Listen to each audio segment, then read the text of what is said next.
Nazdar, úterý 7. července, něco po odpoledně, je tady Dave. To si ukážeme potom, ale si ukážeme něco, teda nejdřív intro a pak si ukážeme, co tady máme.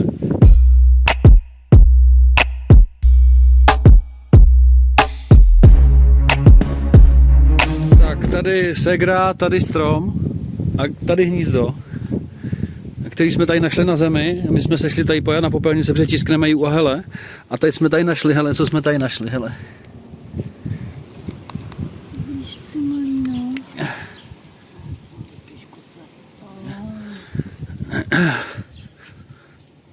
Ty tady sbíráš jak rohlíky do pytlíku, ty vole. Vítr, to byl vítr. Jsou to síkorky, ne? Jak nevím, ty to máš žlutý pruhy na křídlech. My tady určitě budeme mít nějaký ornitologa amatéra, který nás sleduje a ten mi může určitě nám napíše, co je to kurva za pták. Síkorka. Hezký jsou, no. Co s nima budeme dělat? Nevím, vlastně bych je zkusila tam nějak vetknout zpátky do toho stromu. Jo? Myslíš, že stará síkorková, vole? Já myslím, že se je najde, no. Jakože má mít pro žebřík, vole? No, asi jo, broučku, no. Já se nechci starat, to je hrozná dřina, mají stejně pravděpodobně umřu, když se o ně budu starat, já to taky na hovno prostě s těma ptákama. Jo? No. Bys jakože neměla říkat takové věci. S těma taky. A kam? Ještě ho někam dát tady do toho středu, aby to nemohlo vypadnout. Prdele, tak já jdu pro nějaký žebřík, vole. Máte to jen tak v tom hnízdečku, dětičky. Jsou tam napěchovaný. Oni jsou velký, oni už nejsou úplně malí. Ne, to už jako je za chvilku, no, budou hotový, ale ještě potřebuji dopíct chvilku. Tak je pro žebřík, vole. Tak já jsem si přinesl náš krásný žebřík a tamhle jsem je vetknul, jo. Na místo odkud jako nemůže to hnízdo vypadnout. Nevím, jestli je ideální, ale vím, že odsaď nemůže vypadnout. Jo, protože je tady obklíčený ze všech stran větvema, tak uvidíme, jestli maminka přilítne. Tak Dave musí přeparkovat, protože segra jede pro malou. Já zase odnesu žebřík a my jdeme pokračovat v Ju a hele, takže to vám taky natočíme. Že jedeme teď, řežeme folie na plotru, tady na popelnice Ju a hele a pak na jeho auto se bude něco lepit a pak se ještě budou vyrábět trička nějaký, takže něco vám z toho natočím zase. A bude. A já si nesu žebřík. Nesi žebřík, nestoj do silnici. Já nevím, vole. Já si nesu žebřík. Jaj. Ty vole, on nechce, ale já mám problém. On nechce stát, dobrý. Máme to. No tak jo.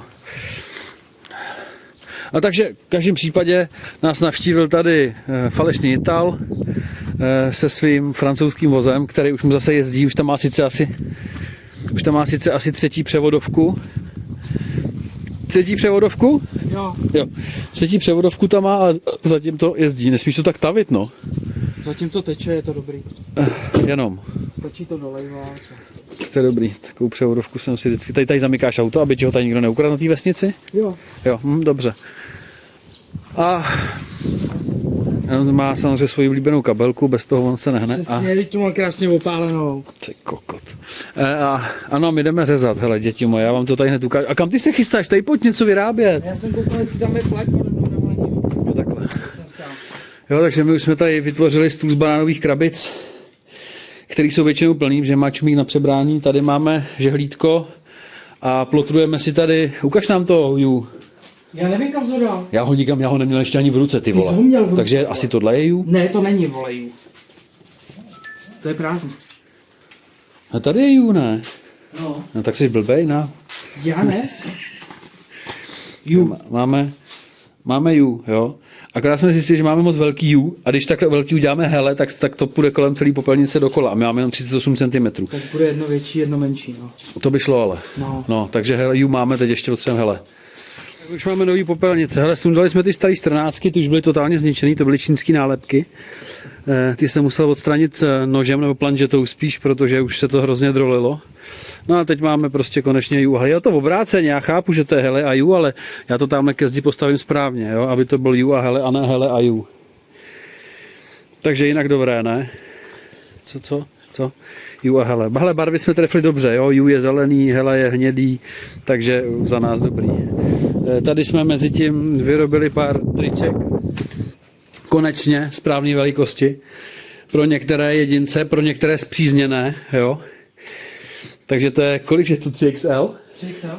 3XL, jo, 2 trika 3XL, ne 3 trika 2XL, ale 2 trika 3XL a jedno je Lko.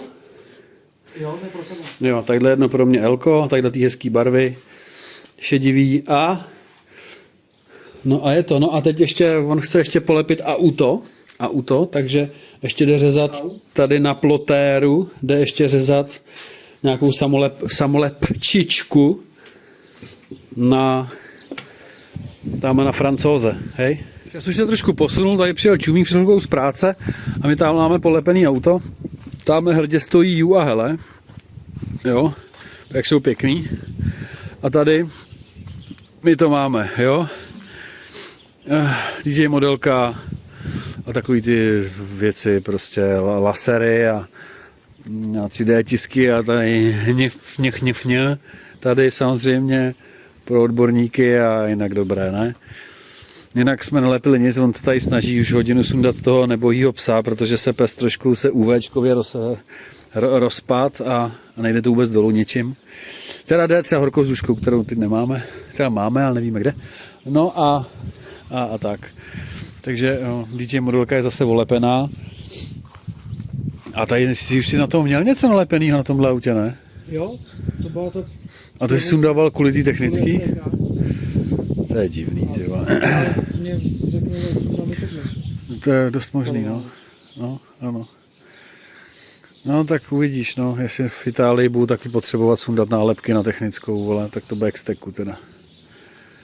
Tak, je středa 8. července, tedy den další potom dni, co to byl David, to je jasný, že jo, hele, tady jsem zase nechal otevřený dveře. No ty vole, jak se tohle může stát, to mi řekni. Já už vím, jsem včera, dáme to z druhé strany, já jsem včera dnes vlastně věci, jo, spod Mobilheim. No, v každém případku ju a hele, asi vysypaný, protože dneska je středa, jak jsem říkal. Ve středu ráno jezdí popelníci, takže máme asi vysypaný juhele. Tady už nezbylo nic, kromě našich triček, jo. Ty jsem si včera složil, takže máme tady hotový ty térička ze včerejška. Tady je pořád stejný bordel, to jsem asi úplně jít nechtěl. A teď Mobilheimy. Jdeme zpátky. Já vlastně nevím, proč jsem sem šel, a to je jedno. Měl jsem nějaký nutkání sem dojít. Já jsem včera jsem neměl čas, to tu byl ten David celý odpoledne. Předevčírem jsem se snažil uklidit pod Mobilheimama. Jo? Já potřebuji uklidit ty folie. Chtěl jsem tam se zbavit toho listí, co tam nafoukalo. Ono ho tam nafoukalo docela dost. Pod to suchýho listí, pod ty Mobilheimy. Tak jsem to chtěl odstranit, vysát to. Jo? Vzal jsem tam ten akuvysavač a tak dále. Jo, děcka, ale já tady hodinu jsem tady všude hledal fukár na listí. Ten fukár na listí od Procraftu, co mám ten zeleno-bílej. Já ho tady za hodinu nenašel. Prošel jsem všechno třikrát. Já ho nenašel, ty vole. To už je třetí věc, kterou jsem tady nenašel. Nevím, jak je to možné. Už mi chybí to aku světlo od Procraftu. Chybí mi aku rozbrus od Procraftu. A teď mi chybí fukár na listí. Nevím, jak je to možný. Vím, že jsme ho tady používali, jo. To si pamatuju. Ale naprosto netuším, kde skončil, ty vole. A to už bylo večer. Jsem za to pak vysral. Jsem vysál nejdůležitější místo, tam, kde se budu válet pod tím Mobilheimem, jo. Teď, protože potřebuji izolovat ty trubky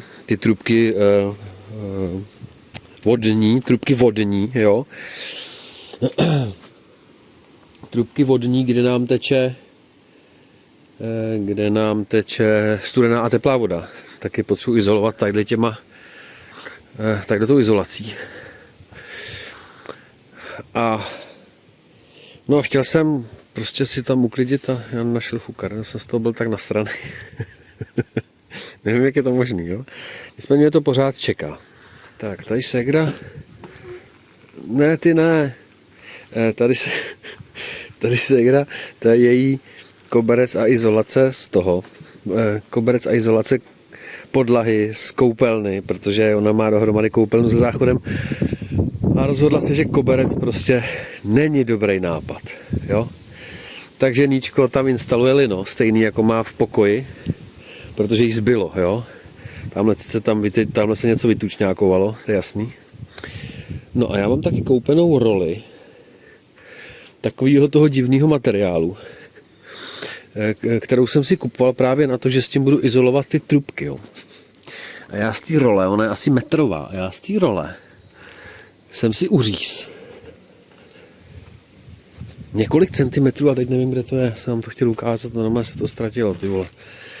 Jo. Já jsem si jako připravil věci na tu izolaci už, jo, jako lepenku jsem si připravil, jsem tady našel, ještě si musím koupit nějakou další. A právě jsem si uříz ten matroš, kterým případně dovobmotám nějaký ty místa, který, jo, segra trpí, nějaký ty místa, na který nepůjde natáhnout tato izolace. A včera jsem si sem přines, pak jsem hledal ten fukár a pak už byl večer a já jsem byl nasraný, že nemůžu najít fukár. Tak už jsem tak šel domů rovnou, já to jdu najít. A už jsem to našel. A to je ten materiál, já znám třeba z tesláckých reprobeden, jo, protože tímhletím matrošem byly kdysi teslácký reprobedny celý vypolstrovaný vevnitř, samozřejmě to bylo silnější, nebylo to takhle tenký, ale bylo to furt to samý. No a já jsem si tedy, to je vlastně venek té role, takhle to je ode mě uříznutý, to se znamená odříz s planžeťákem, s takovým metrový role, co jsem si koupil ve stavebninách. A tím já právě chci doizolovat ty místa, takový ty divný kolem ventilů a tak.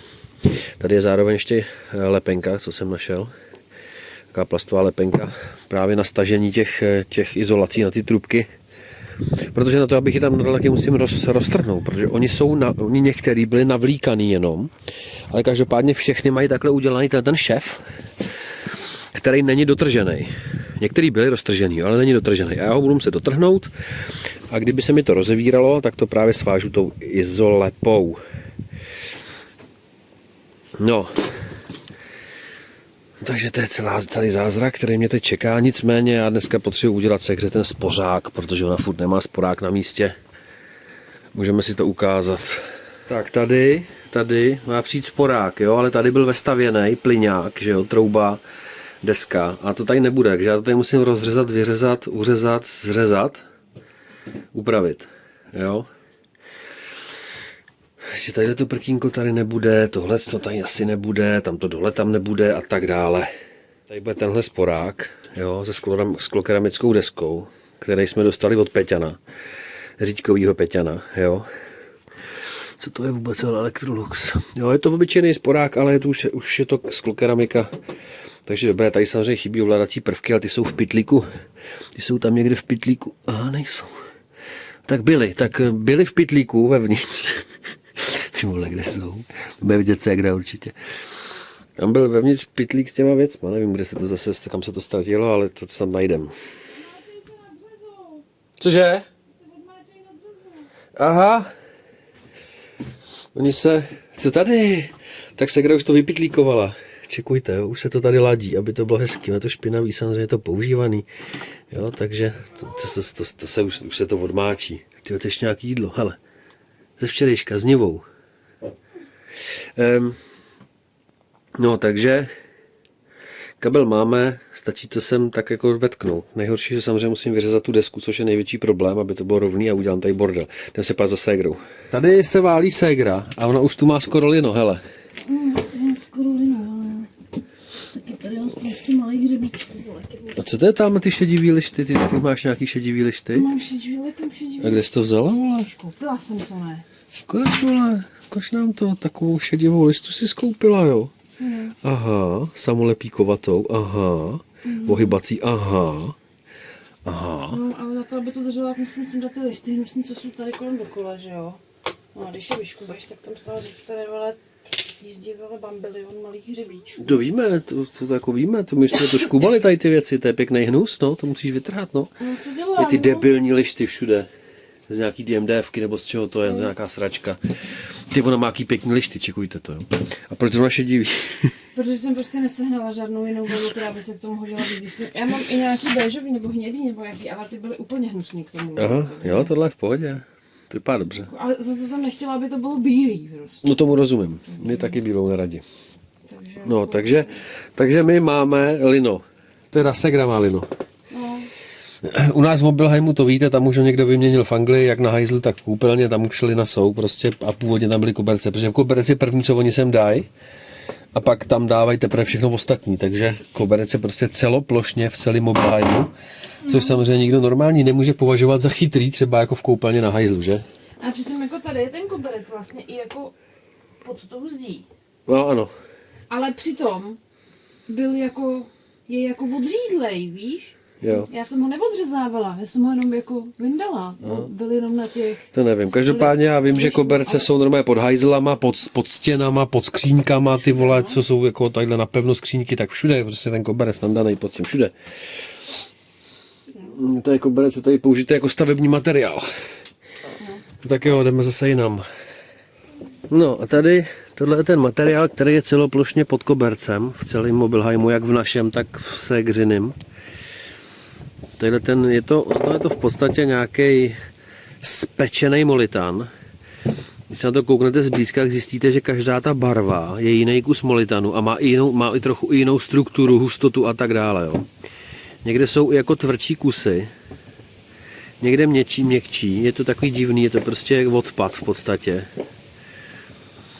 No a z jedné strany je natažená taková nějaká červená folie, z druhé strany je taková bílá folie na tom natažená. To je nějaká netkaná, nějaký netkaný nesmysl, něco plastového na tom napečenýho. A potom klasický koberec. No. Ty koberce jsou jako velmi poctivý v těch Mobilheimech, jako velmi poctivý.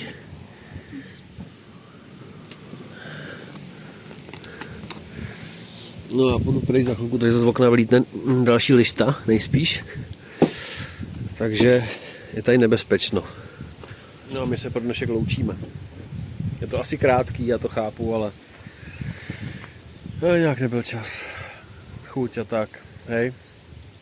Takže děkujeme všem, kdo to dokoukali do konce, všem, co mají odběr či ho právě zaklikli a potom samozřejmě té skupině těch nejvěrnějších za to, že zůstávají nejvěrnější, i když neplním své sliby zatím moc. Ano, mluvím o členech, kdo by se chtěl přidat samozřejmě, tak může pod každým videem klikátko připojit se. Kliknete, přečtete, zaplatíte. Přečtěte si ty výhody, nevýhody a tak, to všechno, ať víte, ty vole, rozumíš, ať to nezaplatíte hloupý, ať to zaplatíte chytrý, jo. Tak jo, takže se mějte krásně a zase někdy pa, děcka, pa.